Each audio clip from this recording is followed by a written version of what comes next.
distinguidos amigos de la Sociedad Bolivariana y demás amables oyentes de nuestras conferencias los jueves. Los saludamos muy cordialmente en el día de hoy, aunque estamos un poco preocupados por las noticias que tenemos todos los días que no son nada edificantes. Hoy tenemos una conferencia muy interesante que la dictará Luis Felipe Telles Rodríguez y que trata sobre un tema apasionante que son la crisis de los partidos políticos en Colombia. Es un abogado magíster en administración de negocios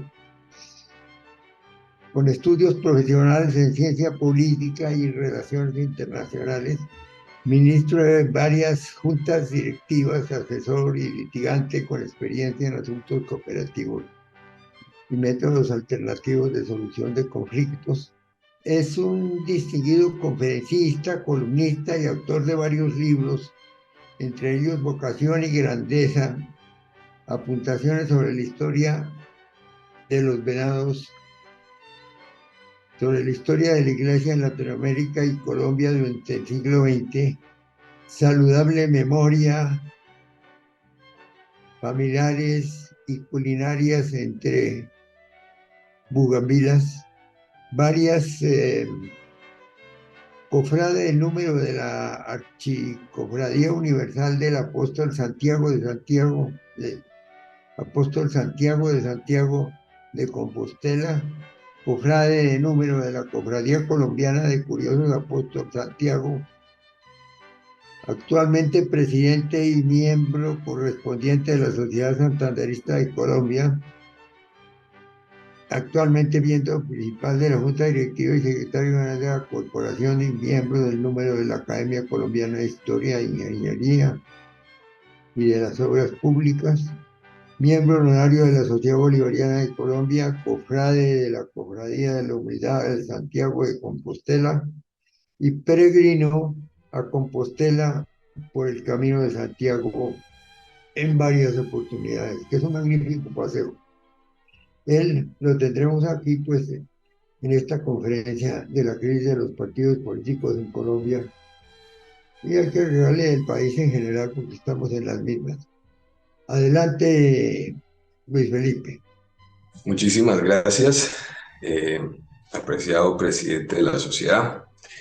Los saludo a todos muy cordialmente en esta tarde que más que una conferencia queremos es como compartir unas reflexiones en torno a la crisis de los partidos en Colombia, que es una cuestión de una hondura histórica, social y por supuesto política que a todos atañe y seguramente pues que influye en la actual crisis que pues vive nuestro país cada vez más acentuada.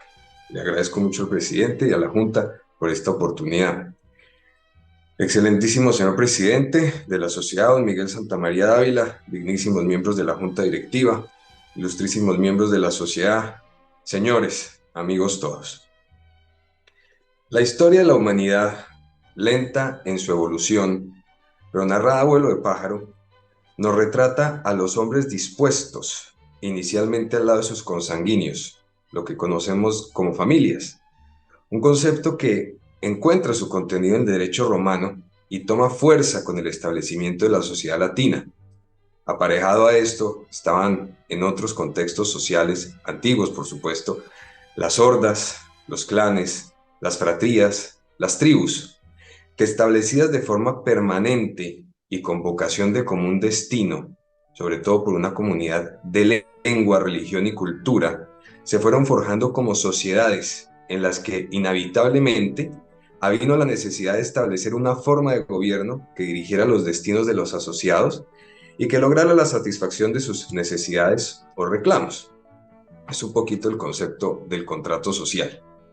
Con el devenir de los siglos, estas sociedades, regentadas por sus particulares derechos, los romanos decían ubi societas ibi jus, es decir, donde hay sociedad hay derecho y donde hay derecho hay sociedad, porque hay un ordenamiento de la sociedad. Estatuyeron las formas de gobierno que les parecieron más propicias: democracias, repúblicas, monarquías, aristocracias, y dentro de ellas, mientras se descubría o se perfeccionaba mejor a la política como el arte de gobernar, se fueron perfilando supuestos o teorías de cómo llevar a cabo la administración política de los grupos humanos o sociales.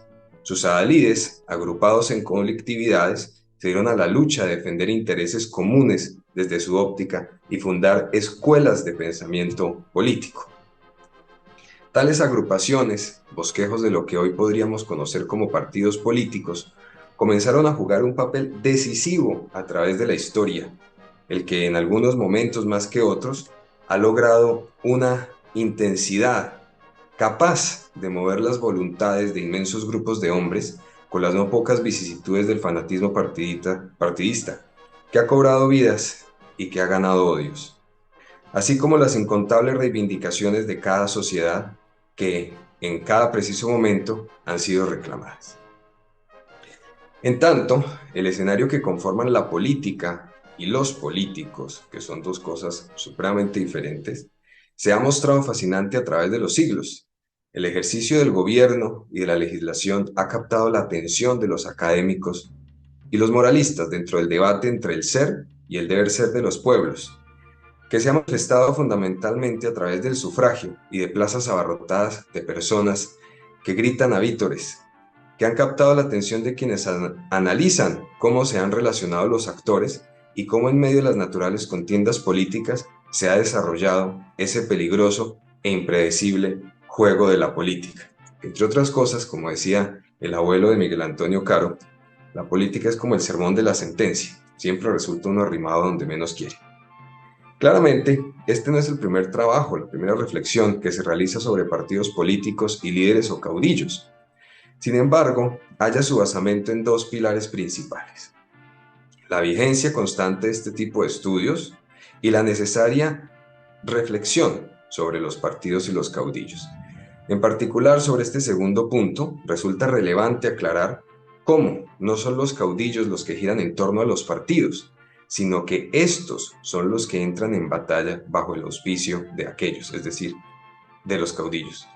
Por ello, en ese sentido, resulta importante entender que si en efecto se configura la idea de elegir un partido realmente consolidado por sí, o si por el contrario, lo único elegido es el líder, casi como un partido unipersonal. No obstante, dado que la asociación de los individuos ha tendido a garantizar la protección general de los ciudadanos, los partidos se han erigido como símbolos, no solo de unidad, sino también de fortaleza y de fe en una causa. Así pues, los partidos políticos, atendiendo a una organización jerárquica, establecieron procesos para reunir adeptos y además para construir puentes de comunicación que hicieran efectiva la representación de los intereses de los copartidarios a través de uno o varios voceros, directores, congresistas, parlamentarios y los candidatos al gobierno. Bajo ese entendido, entonces, los abanderados de los ideales partidistas no han hablado en principio de sus propios intereses, sino muy por el contrario, por los intereses del partido, de los ciudadanos que ellos representan. Y así la voz del partido ha devenido en el conducto idóneo para garantizar y hacer efectiva la democracia representativa, caracterizada porque en ella el pueblo no gobierna, pero elige a representantes que lo gobiernen. No obstante, el aspecto electoral como su condición necesaria, aunque no suficiente. Toda vez que el sufragio, antes censitario, ahora universal, hace que asciendan a las curules gubernamentales los que, diríamos, deberían ser los prohombres nacionales. El centro de esta cuestión radica entonces en determinar qué tan efectiva ha resultado para la democracia en Colombia en cuanto a la forma en que se han relacionado los partidos y los caudillos frente a los electores, porque si cada partido atiende a una ideología determinada y a cada uno de sus miembros y representantes funge como su defensor y seguro implantador, asumir que no se eligen las ideas sino a los individuos implicaría en cierta medida un fracaso para la democracia participativa, toda vez que ya no sería la voz del partido, sino la voz del individuo, la voz de ese personaje y no la de la colectividad. Partiendo de que en cada ordenamiento social solo hay una forma de gobierno válida y a la que todos sin reparo se someten, porque de hecho no hay otra opción, es también necesario asumir que algunos de ellos se sientan inconformes con el orden establecido y por tanto se separen de estos movimientos constantes en las historias de los países para hacer surgir nuevas corrientes de opinión y variaciones a las opiniones tradicionales.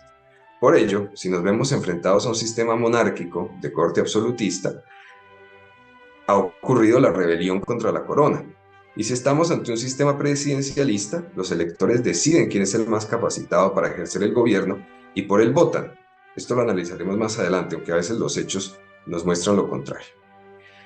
Lo interesante es ver cómo la técnica de estabilización por medio de un partido único, como fue en la Francia revolucionaria regentada por el Directorio, fracasa por las mismas razones expuestas anteriormente.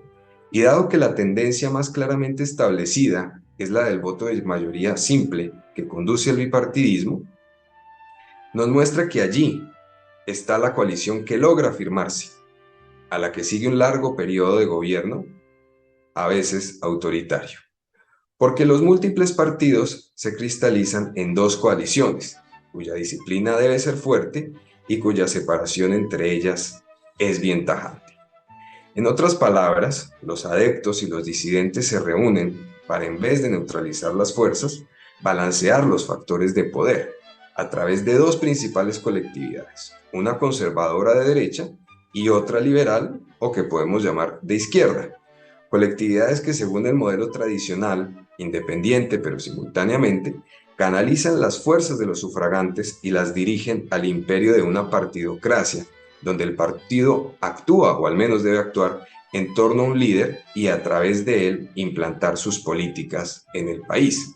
Aspecto que a la postre redunda en que la voluntad de los copartidarios se manifiesta a través de ese líder, que ellos mismos han validado y determinados por lo que bien se puede denominar como disciplina de partido, en virtud de la cual otorgan su voto, apoyan la campaña y procuran a toda costa su ascenso al poder con la ineluctable hegemonía de su propia colectividad. Por eso, la legítima aspiración al poder no es gratuita ni sencilla. Aceptar como en sus inicios que los partidos se integran fundamentalmente por hombres hacendados o de industria y que a ellos sea confiado el gobierno de los pobres es una razón de peso para, entre otras cosas, sufrir o haber sufrido las revoluciones campesinas. El correlato de lo que acabo de comentar está en que la cesión del poder de representación en cabeza de un partido y en la imposición a este de mantener su legitimidad y capacidad para representar a la ciudadanía por el eficaz afrontamiento de las demandas, problemas y en particular de lograr conjurar crisis económicas.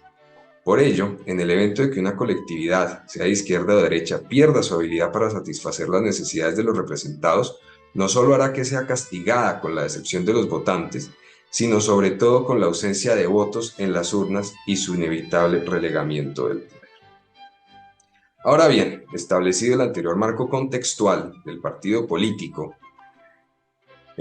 como vía, entre otras cosas, para el alcance de los fines del Estado y de su efectiva configuración como una sociedad caracterizada por un grado de evolución sociológica e histórica, en el transcurso del tiempo, demuestra elementos comunes, lo decíamos antes, religión, idioma, tradiciones, costumbres, entre sus integrantes, genera un sentimiento común de solidaridad y destino.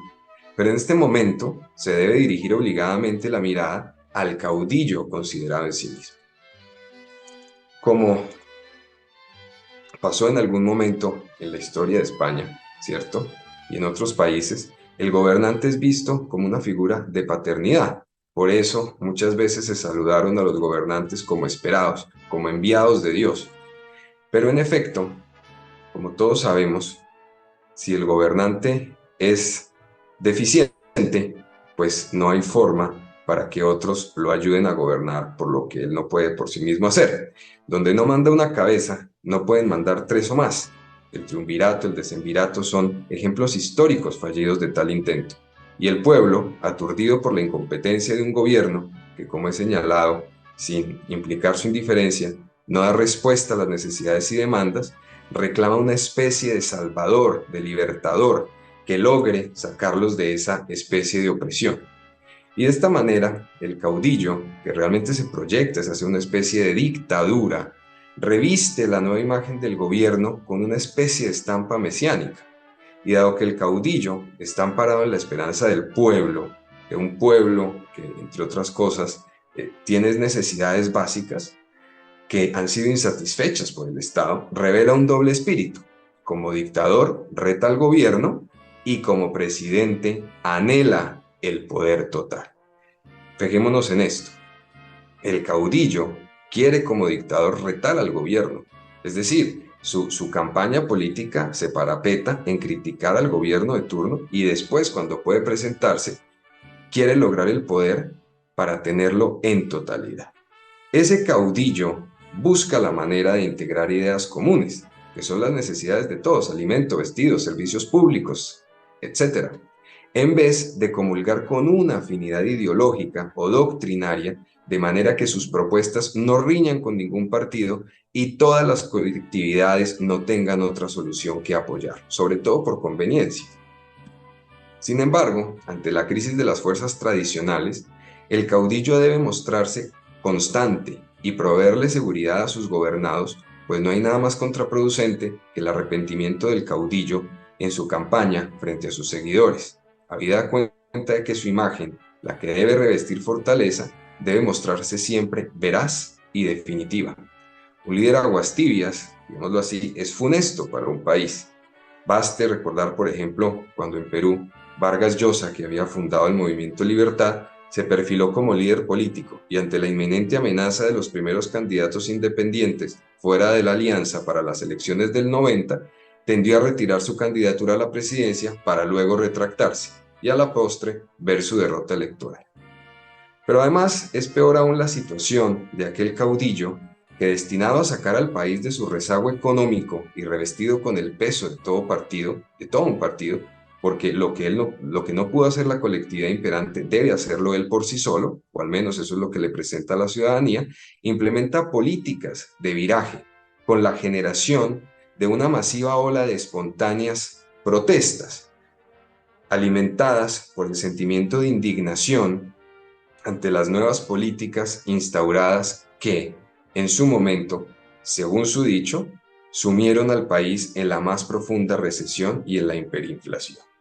Sin dejar de mencionar que siempre, ante la ineptitud que decepciona una administración, después resulta que el gobierno no puede defender el orden constitucional, sino que termina, ante la revuelta que no puede contener, avalando a los grupos insurgentes y emplea su lucha como un medio para acabar con el viejo orden y llevar así a la prosperidad al país, lo cual es un fracaso desde el inicio.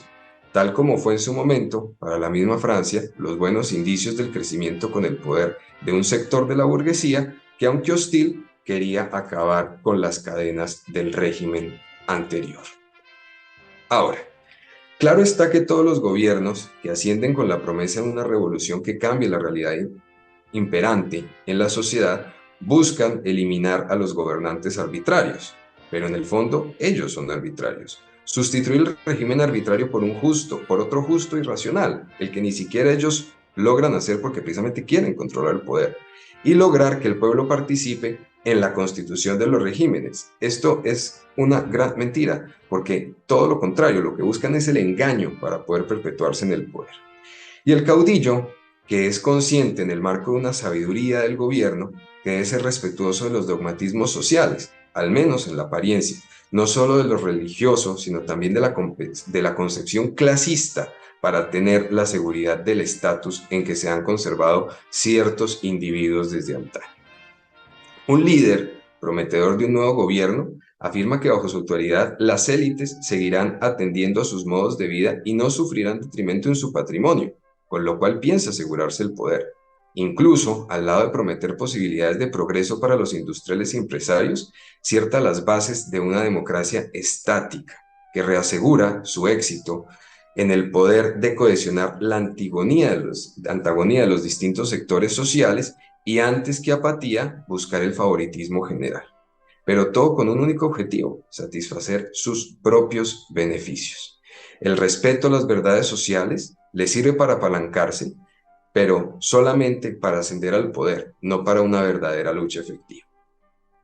Ahora, Sin perjuicio de lo señalado, vale la pena hacer referencia al costo del gobierno caudillista, que en la práctica se ha confundido con la dictadura, no obstante las vías democráticas que pudo haber empleado para su ascenso, porque el pueblo pierde su libertad, que es básicamente lo que estamos viendo hoy en Colombia.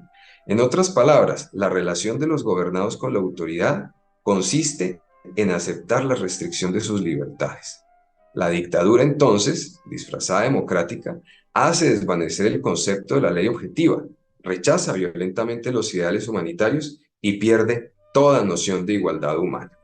Y aunque desde el derecho romano la figura de la dictadura fue orientada al restablecimiento del orden constitucional, alterado cuando ocurrían graves sobrevinientes hechos a través de la reunión de todos los poderes, autoridad, potestad y jurisdicción en un mismo individuo, el dictador podía disponer libremente de las personas y derechos de los ciudadanos, porque era un mal transitorio por un bien mayor, lo cual hoy por hoy no sería nada conveniente ni viable por el riesgo que implicaría revestir de forma indefinida a un gobernante, a uno mismo, con las facultades de reformar y regular sin límites el Estado.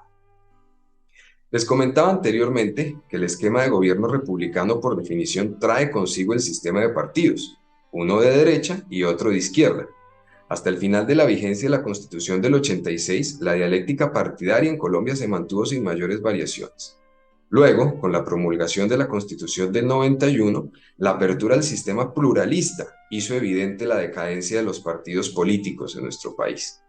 Contrario a lo que muchos piensan, la crisis de los partidos políticos no vino por la Constitución de 1991, tal vez se acentuó en ese momento.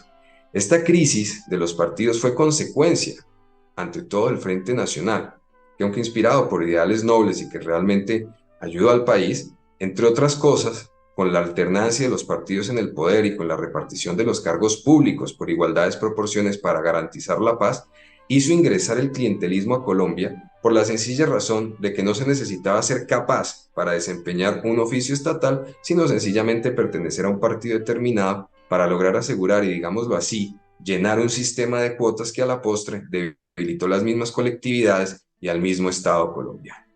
No obstante, otra situación que ha contribuido al fracaso de los partidos en Colombia en nuestros días, y por nuestros días significo al menos los últimos 30 años, que es la vigencia de la Constitución del 91, se identifica con el desconocimiento de la historia de la República y de las mismas colectividades. Por ejemplo, muchos han asegurado que Bolívar y que Santander fundaron respectivamente los partidos conservador y liberal, lo cual todos sabemos que no es cierto. Pero sucede que a pesar de la división ideológica que han podido representar Bolívar y Santander en la fundación del pensamiento político colombiano, como si cada uno hubiera fundado una colectividad para sí, hay que tener en cuenta en primer lugar que ninguno de ellos fundó partido político alguno, como lo evidencian los registros. A Bolívar, el libertador de Colombia, lo seguía una cantidad de simpatizantes fascinados por sus proezas y sus glorias, y a Santander, llamado en algún momento el libertador de la Nueva Granada, lo seguía otra cantidad de hombres adeptos a la convicción de la Constitución y la ley. Como lo señala una carta del Estado Mayor de 1828, es un juego de palabras mal entendido el que se usa cuando se dice el Partido del Libertador y el Partido del General Santander, porque el primero, Bolívar, es el jefe de la República, elegido legalmente y querido por todos los pueblos, y adherirse a él es un deber. Santander, entre otras cosas, decía, solamente existe un partido, el del Libertador. De lo cual bien podría colegirse que no había dos adopciones políticas distintas, sino una sola posición, un solo partido si se quiere, el de Bolívar, a la que Santander, por su devoto respeto a la figura del Libertador, siempre supo pertenecer. Ahora, si bien es cierto que en Colombia sentimiento liberal y sentimiento conservador ha habido siempre, en lo que a los partidos políticos refiere, el Partido Liberal es el que fundó Ezequiel Rojas en 1848 y el Partido Conservador es el que fundaron en 1849 Caro y Ospina. En tanto, ni Bolívar ni Santander fundaron nuestros partidos tradicionales, ni tampoco hallan estos sus cimientos en la comunidad de los dominicos ni en la comunidad de los capuchinos, como alguna vez sostuvo el expresidente Alfonso López Miquelsen. Adicional a lo anterior, hay que agregar cómo en nuestro país, por razones de mera comodidad de adaptación a los intereses políticos, así como económicos de cada momento, se ha sustituido poco a poco, pero cada vez más evidente, la doctrina por la ideología. Hoy por hoy no existe un solo partido que obedezca una doctrina. Por el contrario, se prefiere la ideología, que como una especie de goma puede servir a los intereses personalistas de cada momento. De hecho, cada vez vemos cómo crecen el número de colectividades no en torno a las ideas ni a los principios o valores republicanos, sino en torno al individuo, que como un caudillo pueda ganar las elecciones y garantizar a sus áulicos, que no son copartidarios sino socios de una empresa electoral, la posibilidad de usufructuar los contratos estatales. Esta es la razón para que una persona que apareció al inicio liberal pase por conservadora, resulte comunista y luego surja como de una coalición independiente en sus formas, pero dependiente de los intereses económicos del clientelismo y de la corrupción. Aunado a lo anterior, los colombianos tenemos siempre la intención de caer bien en todas partes. Por eso no soportamos ser encasillados en una u otra posición, porque como bien se sabe, las posiciones extremas son de lucha continua y por lo mismo imponen deberes y en caso de contrastes y derrotas comprometen la tranquilidad del futuro. Esto era una frase de Laureano Gómez. En efecto, solo los temperamentos apocados y egoístas se hacen la ilusión de que manteniéndose fuera del campo de la lucha o en la penumbra de los colores intermedios, protegen mejor su tranquilidad y preservan al porvenir tranquilo de su egoísmo. Conexo a lo anterior, los partidos políticos ya no defienden una idea de país y una forma de gobierno, sino que se han ido organizando como empresas de votos, meras empresas de votos, que no aportan al porvenir de la República ni al progreso de sus ciudadanos, y sus integrantes tampoco presentan posiciones ni soluciones por el miedo a la censura y con la ambición de salir triunfantes por cualquier medio en la siguiente elección. Esto nos recuerda, de especial modo, la parábola del buen samaritano. Un hombre bajaba de Jerusalén a Jericó y cayó en manos de ladrones que lo despojaron. Lo hirieron malamente y se fueron. Cuando entonces apareció un sacerdote que lo vio y pasó de largo. Un levita que también lo vio se horrorizó, pero se limitó a dar aviso a las autoridades. Y un samaritano que bajándose de su jumento recogió al herido, lo curó y lo llevó hasta el próximo mesón. Preguntémonos, ¿a qué partido representa cada uno de estos personajes? Respondámonos. El sacerdote que pasó de largo es el Partido Liberal, con su filosofía del dejar hacer y el dejar pasar. El levita que se condolió es el Partido Socialista, que según su ideología ciñe su deber a comunicar al Estado para que éste ayude y proteja al desgraciado, pero que nada hace.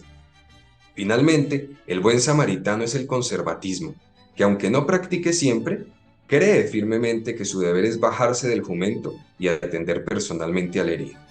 Y en este cuadro, ¿quién representa al Partido Comunista?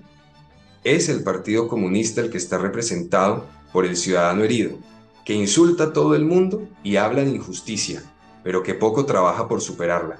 Y son esos mismos comunistas que, siendo liberales desde los albores de la Revolución Francesa, protestan pero no trabajan, reclaman pero no conceden, exigen pero no retribuyen, exprimen pero no producen. Esta carencia de verticalidad y también de consecuencia en el discurso se hace evidente en cómo los adalides de la igualdad, que esconden en ellos el perverso igualitarismo, sesgados por su fanatismo que dicen condenar en la derecha, debaten los problemas del trabajo y del sindicalismo sentados a manteles en elegantes restaurantes. Se regodean de ser admitidos en clubes sociales, se ufanan de sus inversiones inmobiliarias en la bolsa de valores, aspiran a pensiones pagadas por el Estado y aún más, a veces se abstienen de pagar los salarios y los impuestos que les señalan la Constitución y la ley. Es necesario que cada partido, sea el que sea, y que vuelva a sus bases doctrinarias, firmes e inconmovibles, radicales, mas no radicalizadas. Como se recordará también en el programa de 1849, se dijo: el Partido Conservador es el que reconoce y sostiene el orden constitucional contra la dictadura, la legalidad contra las vías de hecho, la moral del cristianismo y sus doctrinas civilizadas contra la inmoralidad y las doctrinas corruptoras del materialismo y del ateísmo, la libertad racional en todas sus diferentes aplicaciones, la igualdad legal contra el privilegio aristocrático, la civilización, en fin, contra la barbarie. En consecuencia, el que no acepta alguno de estos artículos no es conservador. ¿Quién es conservador? El mismo programa nos lo dice. El conservador condena los actos contra el orden constitucional, la legalidad, la moral, la libertad, la igualdad, la tolerancia, la propiedad, la seguridad y la civilización, sea quien fuere el que lo haya cometido, y aprueba todos los actos a favor de estos grandes objetos, sea quien fuere el que lo haya ejecutado. ¿Fueron Bolívar y Santander conservadores o liberales? El mismo programa lo dice. Cero haber sido enemigo de Bolívar o de Santander, de Azuero o de López, no es ser conservador, porque todos ellos defendieron también en diferentes épocas principios conservadores como anticonservadores. Y de la misma manera, ser haber sido enemigo de Bolívar no hace a nadie conservador, porque tampoco lo hace liberal, pues Bolívar como Santander en diferentes épocas defendieron principios conservadores y liberales, así como anticonservadores y antiliberales. Una acotación. En algún momento se habló de que lo mejor era tener un único partido. Gravísimo, porque es el camino al absolutismo de la dictadura, como ocurre en Venezuela o en otros países de ese mismo corte. Pero aún se habló de tener un partido cristiano católico, nada más contradictorio, pues como explican las cartas de San Pablo, se sabe muy bien que una de las obras del mal es la rivalidad, el sectarismo y la disensión, apoyado en el pasaje del demonio de Gerasa. Jesús preguntó, ¿cuál es tu nombre? Él respondió, mi nombre es Legión porque somos muchos. El ideal de Jesucristo es que todos sean uno, de manera que no hay razón para tener un gobierno teocrático, sino más bien un país ordenado por el sentimiento religioso, pues para que una nación sea grande, ante todo debe ser piadosa, pero no bajo el gobierno, cuando bajo donde un gobierno, donde el pontificado se confunda con el gobierno civil. Conclusiones. ¿Qué necesitamos?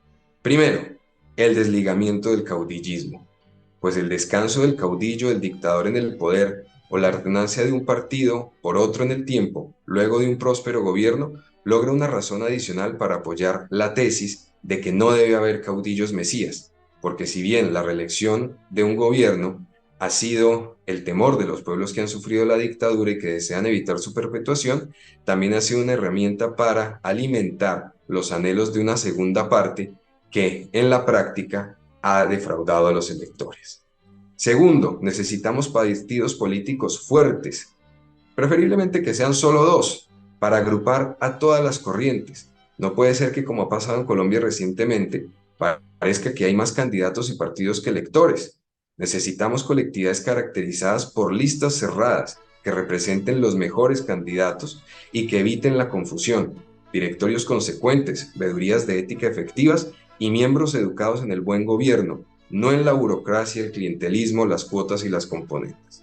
Tercero y último, necesitamos ciudadanos formados en el espíritu cívico que inspira la República, con educación en valores y principios, no manipulada por el adoctrinamiento comunista que cada vez más arraigado defiende el todo vale, tolera la anticultura traqueta, promueve el resentimiento social y desconoce el respeto por lo ajeno. Recordemos que entre los individuos como entre las naciones, el respeto al derecho ajeno es la paz. Gracias. Muchas gracias, Luis Felipe. Muy interesante tu conferencia. Realmente traes a tono unos puntos sumamente interesantes sobre la historia política del país. En realidad, el origen de los partidos, pues, es un poquito diferente a la presión de los héroes, porque ellos ambos tuvieron sesgos de izquierda y de derecha.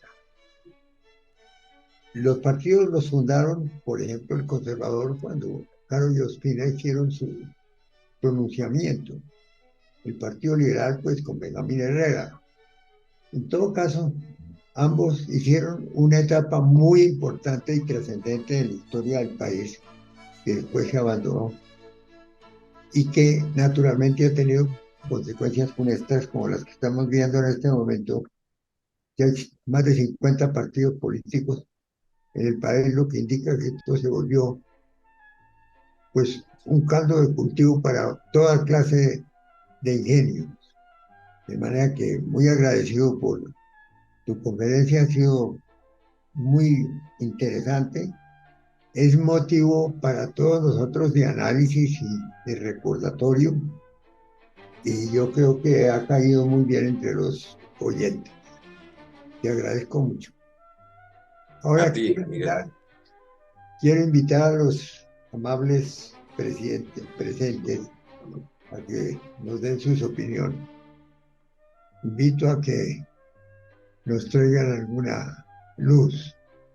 Y como usted lo ha dicho, la conferencia de Luis Felipe Telles ha sido magistral, ha sido llena de enseñanza es un recordatorio para todo el pueblo colombiano de lo que realmente es la política, cómo debemos entenderla y qué es lo bueno y lo malo que puede tener. De manera que pienso que la enseñanza ha sido completa, ha sido didáctica de una manera eh, académica muy clara, de manera que mis felicitaciones muy sinceras y muchas gracias a usted por traernos a Luis Felipe a esta conferencia. Gracias. Gracias, mi coronel Álvarez. ¿Quién más quiere decir algo? Muchas gracias. Muy interesante la conferencia, muy didáctica. Mis agradecimientos al doctor Telles. Yo creo que desafortunadamente en el momento estamos viviendo una situación muy complicada, porque los partidos políticos prácticamente que tenemos en Colombia o que teníamos en Colombia desaparecieron para formarse en grupos minúsculos, seguidores de caudillos que tampoco son caudillos, porque verdaderamente son tantos que nadie sabe quién es quién. Y verdaderamente yo creo que la falta de partidos políticos y la falta de líderes políticos es la que nos ha llevado a la situación que hoy día tenemos. Entonces, creo que desafortunadamente desde el punto de vista político, en Colombia estamos en el peor de los mundos. No sé qué opine el doctor Telles al respecto. Bueno, almirante, yo creo que sí estamos en un momento de aguda crisis. Tal vez no sé si estemos en el peor de los mundos, pero tal vez sí estamos en uno de los peores. Desafortunadamente, nuestro país eh, ha abandonado su historia, ha abandonado sus tradiciones, ha abandonado sus bases. Entre otras cosas, es que usted hoy en día no hace uno con ningún político, por decirlo de alguna forma. Usted mira qué candidato nos va a gobernar. ¿Cómo es posible que cuando subió el actual presidente, el primer partido en lo que llaman ahora la coalición de gobierno haya sido el Partido Conservador? Con una persona que ideológicamente, no doctrinariamente, pero ideológicamente al menos, era totalmente opuesta a sus bases. Pero como necesitan pues mantenerse en la componenda política, pues así lo hacen. Eh, el actual gobierno dijo que le iba a dar a todo el mundo casa, carro y beca. Y hoy en día las personas que votaron por ese siniestro señor, pues ya se están dando cuenta de que está ocurriendo es el fenómeno totalmente contrario. Es decir, que tristemente es que las personas de esa izquierda recalcitrante jamás trabajan porque los pobres dejen de ser pobres, todo lo contrario, trabajan porque los pobres cada día sean más pobres, porque si no se les acaba el discurso a ellos. Pienso que el país tiene potencial para salir adelante, pero no como lo estamos viviendo en este momento. El presidente ha querido intervenir los servicios públicos. El Consejo de Estado le ha puesto una suspensión provisional que todavía no es, digamos, definitiva. Que entre otras cosas estaba una persona diciendo que el Consejo de Estado era digno heredero de Santander y que estaba defendiendo al país de los bolivarianos. No, todo lo contrario. Bolívar también precisamente fue una persona que trabajó por la República y que la fundó. Miguel Santamaría, nuestro presidente, tiene una frase que a mí me encanta: Bolívar es todo. Entonces ahora estos personajes han usurpado y nos han rapado el título de bolivariano para confundirlos con el comunismo. Yo pienso que el país tiene muchísimo potencial, que puede salir adelante, pero no con la forma actual que lo estamos llevando. Y pienso que debe ser una cuestión, primero en la educación cívica de los muchachos, no en manos de FECODE necesariamente, sino una educación cívica. Por eso el esfuerzo de esta sociedad también de haber dado estas enseñanzas a los niños y a las comunidades de jóvenes para educarlos en lo que significa el pensamiento bolivariano, que es el pensamiento republicano, que es el pensamiento de la grandeza. y pienso que si el país no se orienta a combatir la criminalidad, sino que quiere seguir premiando a los criminales, diciendo que si no importa usted cuántas cosas negativas haga, ¿cierto? Igual lo van a premiar. Entonces la gente se va a seguir acostumbrando a que pueda hacer lo que le dé la gana y que no va a haber ninguna consecuencia. Entonces pienso que podemos salir adelante, pero no por la vía que se está planteando ahora, ni muchísimo menos por las que quieren plantear después para lo que venga, porque si no va a ser como decía un personaje de nuestra historia, la noche que llega. Tienes toda la razón. A mí me parece que ese planteamiento tuyo es sumamente interesante, pero en el fondo lo que nos está sucediendo de unos años para acá es que hay una corrupción que la ha generado el robo y el dinero, las mafias. Ese es el inmenso daño que nos han hecho. Ahora todo es el dinero. De manera que eso es muy difícil de corregir, porque ya entraron a jugar, como vemos, en una forma bastante indecorosa, los intereses monetarios en unos volúmenes absolutamente inenarrables, y son los que están definiendo las elecciones. ¿Cómo puede ser posible que en el Congreso, si se pone uno a mirar, verdaderos líderes civiles, ideológicos, hayan desaparecido? No quedaron sino figurines de unas mafias y de unos grupos económicos poderosísimos que se dedican a comprar los votos. Antes, aquí en Colombia, yo tengo la idea que la gente votaba por su partido o por el personaje que le interesaba, sin interés mayor. Quienes participamos en elecciones hace 50 años, o 30 o 40, nunca tuvimos que comprar votos. Eso es ahora que tienen que comprar los votos si no nos salen. Naturalmente la parte ideológica quedó definitivamente barrida. Y por eso es la explicación de algo que tú mencionaste sumamente doloroso, que fue la presencia del Partido Conservador como el grupo que con más entusiasmo apoyó a este gobierno. Eso no lo puede explicar nadie. Y tampoco ha sido posible que los otros miembros del directorio corrijan semejante falla tan tremenda. Ahí es donde estamos viendo por qué es el origen, cuál es el origen de la crisis y cuál es el origen de que se han acabado los partidos. La plata, la droga, la cantidad de dinero que disponían para comprar votos en las elecciones, cosa que es una cosa ignominiosa. Sí, es que Miguel, en eso estamos totalmente de acuerdo.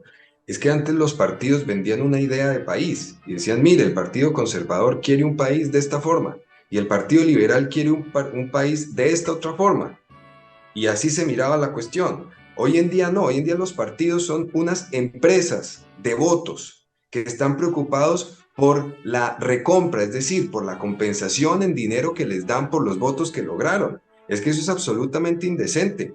Antes alguien decía, no, es que le dieron 1.000.000 de pesos. Hoy en día hablamos de millones de dólares. Es que son cosas perfectamente aterradoras. Una persona decía, es que nosotros desde aquí no hacemos nada porque es que lo que importa son unas señoras que ponen y mueven unos buses de un lado a otro y entonces ponen votantes en un lado y ponen votantes en el otro. Eso no debe ser así. Además, porque es que todos ahora somos también acomodaticios y entonces no queremos que nos digan conservadores, porque es que eso suena mal, o que nos digan liberales. No, nosotros tenemos que ser fieles a nuestros ideales y desde nuestro contexto hacer esta defensa para que el país pueda salir adelante. Pero no puede ser que entonces todos seamos de verdad acomodaticios y no demos opiniones y no tengamos conceptos ciertos, certeros y veraces tampoco sobre la realidad del país, porque es que no podemos decir nada, porque es que entonces después no nos dan el contrato. Entonces sí, claramente que una de las razones es la corrupción, la compra de votos, denuncias que han también salido de que llegan las urnas con los votos. Es decir, o sea, hoy en día ya ni siquiera se habla de campaña, se habla de maquinaria. Es una cosa perfectamente aterradora, porque entonces no gana el país, no gana la ciudadanía, no gana la fuerza de la política, sino lo que gana son los politiqueros que están despreocupados por mantener una empresa que es realmente criminal. Los antiguos caudillos de los partidos eran personas cultivadas, inteligentes, que pensaban en el país, tenían una manera de pensar. Hoy en día es el que es mejor y más eficaz ladrón, porque es robándose la plata o recibiendo dineros de la droga, de manera que la situación sí es muy delicada. Pero ¿cuál es el correctivo? ¿Cuál se les ocurre que debe ser el correctivo a esto? Es lo que yo le pregunto a la gente. ¿Cómo hacemos para solucionar parcial o totalmente esta situación? José Francisco García tiene la mano levantada, Miguel. Adelante, José Francisco. Adelante. Buenas tardes a todos, ¿me oyen? Buenas tardes. Yo estoy aquí como un poquito colado realmente. Yo vi la invitación en la Linterna Azul y decidí unirme a la reunión. Tal vez alguno habrá visto mis artículos en la Linterna Azul. Yo colaboro con un artículo semanal en la Linterna Azul. Me pareció bastante interesante el tema que hablaban. Y como decía el doctor Santamaría, pues estoy muy de acuerdo con Luis Felipe en muchas cosas. Y con respecto a la pregunta retórica que hizo el doctor Miguel Santamaría de qué podemos hacer, yo, yo creo que sí hay mucho que hacer. Y complementaría un poco lo que dijo Luis Felipe Telles en varios sentidos. Por un lado, hay que recuperar la doctrina. Todos nosotros somos aquí, pues nos consideramos de derecha y hay que recuperar la doctrina de derecha. Colombia tiene un cuerpo muy rico doctrinal en cuanto a doctrina de derecha, se entiende.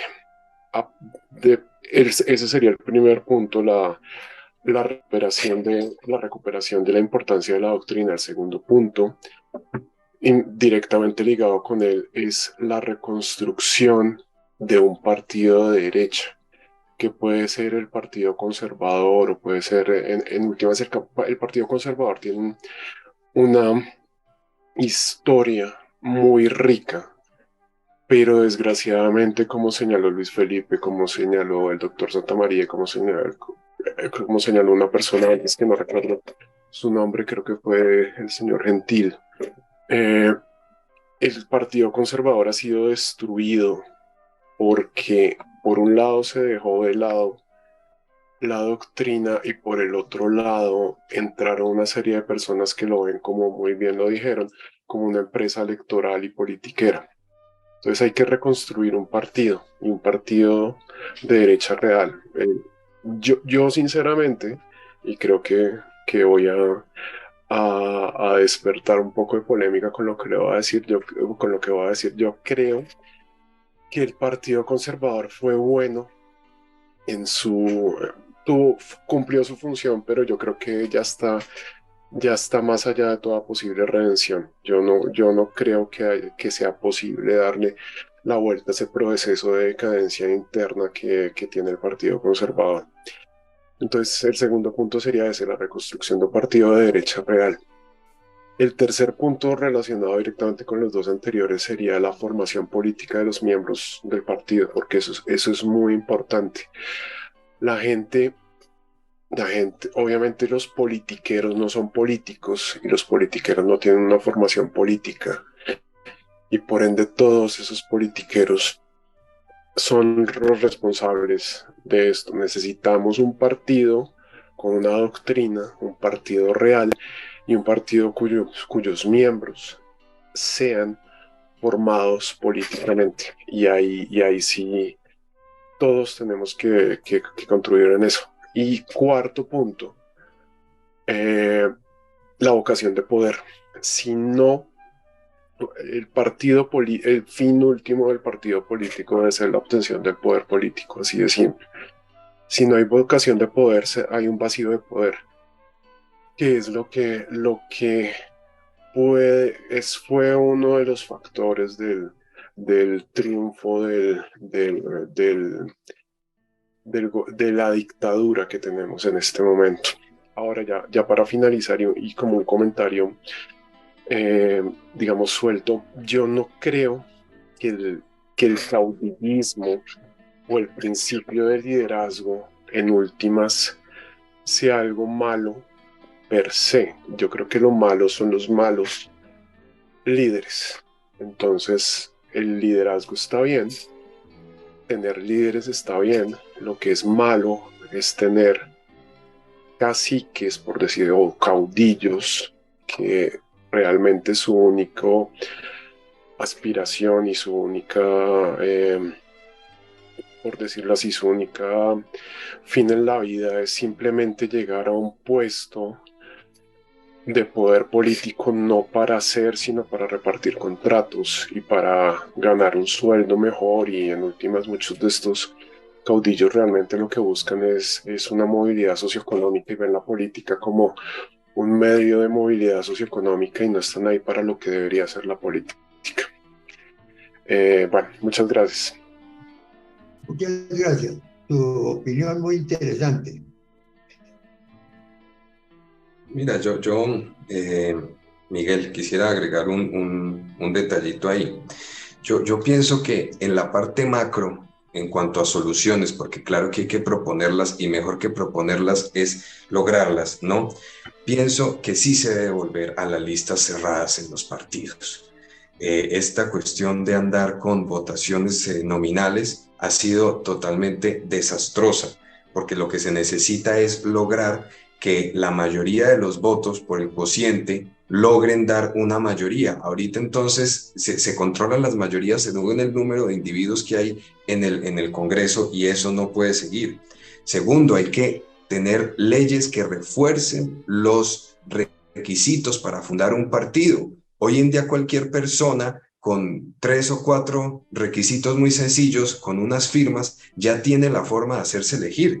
Yo pienso que debe haber unos requisitos claros, estrictos y sólidos para poder fundar un partido y acabar con esta cuestión de los movimientos y de las alianzas. ¿Qué es un movimiento? No, yo ahora estoy en el movimiento de no sé qué cosa o en el movimiento de la otra. No, debe haber un partido serio y creo que eso es fundamental. Y conexo con lo que pues precisamente escuchábamos ahorita en la intervención de José Francisco, pues evidentemente ya estos partidos no tienen forma de ser rescatados, es decir, hay que hacer algo nuevo.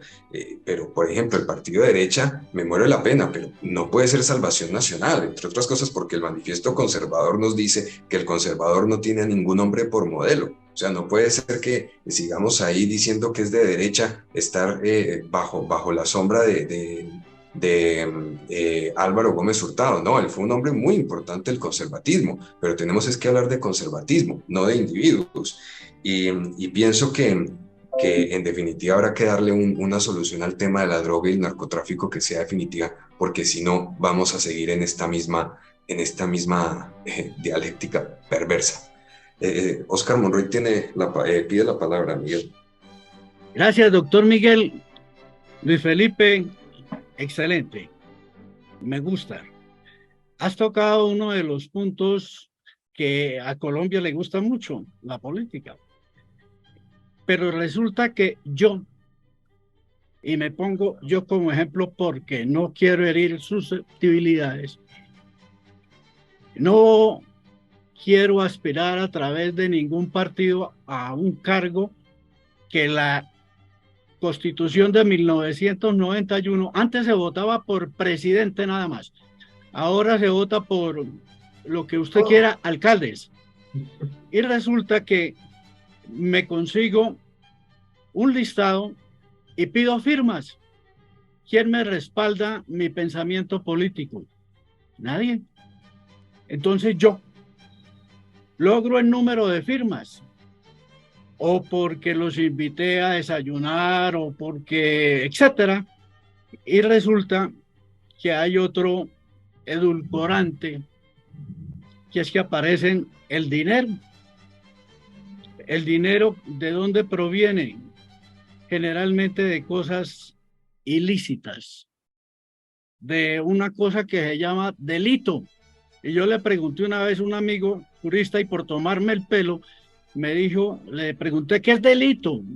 Me dijo, el diminutivo de delio.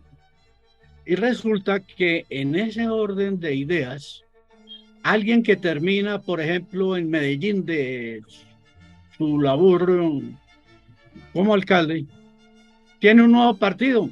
¿Cuántos se reunieron? Entonces ya no es por firma, sino un partido. Hay otro expresidente que tiene otro partido. Era del Partido Conservador, el doctor Pastrana. Y así sucesivamente vemos todo un bosque de partiditos.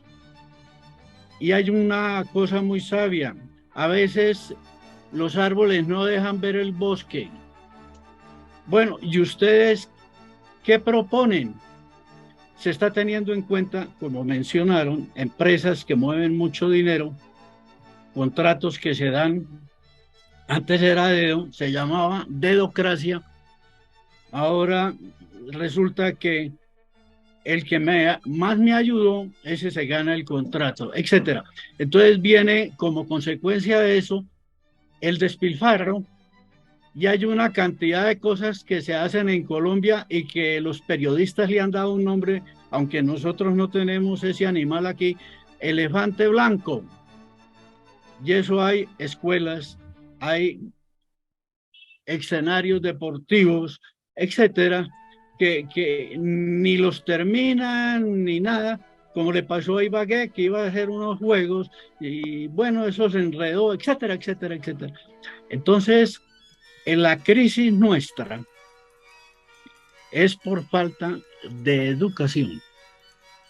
Y el general Santander lo entendió perfectamente hace muchos años. Resulta que nosotros, en un alarde de sapiencia, acabamos ciencias sociales, entre esos la historia. Dicen que el que no conoce la historia la repite. Acabamos la cívica, acabamos tantas cosas, la urbanidad, acabamos todas esas partes.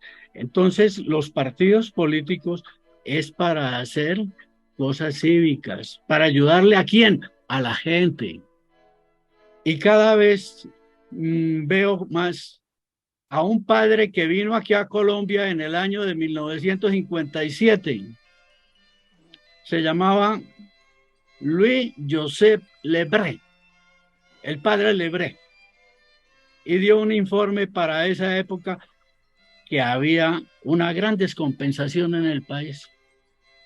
Es decir, mucha concentración de dinero en unos pocos. Y la gran mayoría no tenía cómo hacer. Y propuso cosas, y como consecuencia de eso resultó que había que hacer una reforma agraria. Y en el 61, Alberto Lleras Camargo, en el primer gobierno del Frente Nacional, aprobaron la ley 135 de la reforma agraria. Eso ocurre con el padre Lebre. Y ahora leo una noticia en el periódico que realmente me deja pensando. ¿Cuántos años hay del 57 cuando habló Lebre al 2023? Que eso que llaman del futuro, cómo se va a gobernar el país, etcétera, dice que apenas el 9.4 de la propiedad tiene dueño, el resto no. ¿Y eso cómo se llama?